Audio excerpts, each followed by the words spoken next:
Thank you. Dear Kenyans, members of the press, first I want to express my greatest thanks to Almighty God for the far we have been over for the last nearly 2 years since my legal removal from office in October 2024. Those nearly 2 years of being condemned and hard have not been easy. We have had an opportunity before a 3-judge bench of the High Court, whose unfavorable decision is now out, but the fight is still on.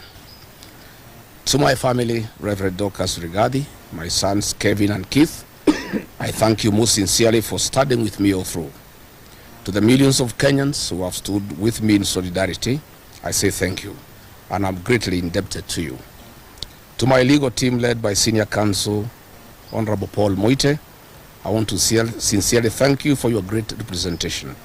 Your strategy, professionalism, and dedication made all the difference.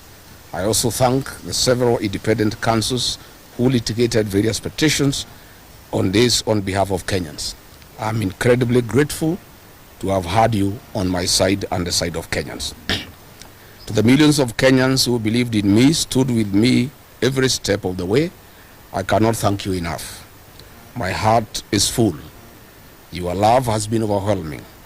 To my core principals, Honorable Stephen Kalonzo Musyoka and Eugene Wamalwa, before, during, and after the impeachment, you have been with me every step of the way.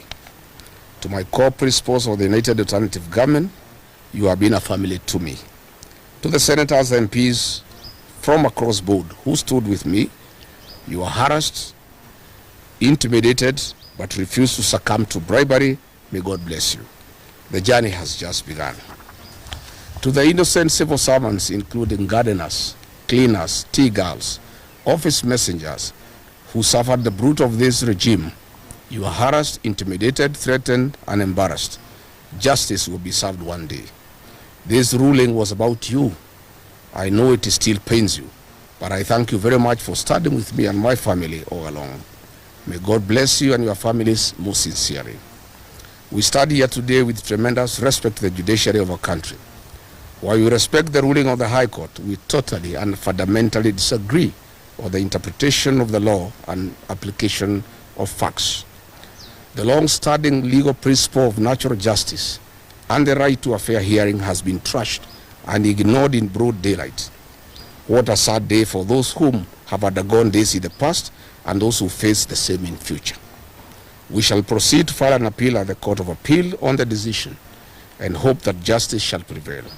The framers of the Constitution provided for an appellate and Supreme Court. We believe we shall fight to get justice one day.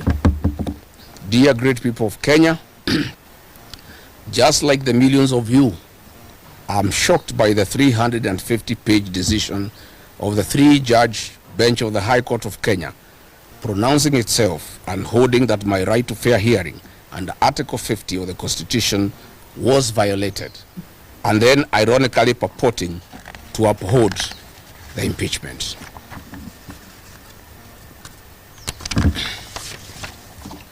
It is lost on all of us how the actions and decisions of Parliament, categorically determined by the 3-judge bench as unconstitutional and a product of an unfair process, can then be deemed valid by the same bench. Those contradictions are an abuse to the intelligence of the people of Kenya who are following the process and the judgment many hours on. The fundamental right to fair hearing, guaranteed under Article 50 of the Constitution, determined to have been violated, is amongst a set of constitutional provisions protective of every Kenyan facing any accusation. Article 25 of our Constitution provides rights that are non-derogable. They cannot be limited under any circumstances. At the core is a provision to fair trial. The right to fair hearing bound by Article 50, and in regard to the process, Article 47 demands fair process requiring mandatory fair hearing. We strongly observe that the impeachment process was found faulty by the 3-judge bench for failure to respect my right to fair hearing in the violation of Article 25, 47, and 50 of the Constitution. Once that determination was made, the entire process collapsed and was null and void. There was no impeachment. There was a constitutional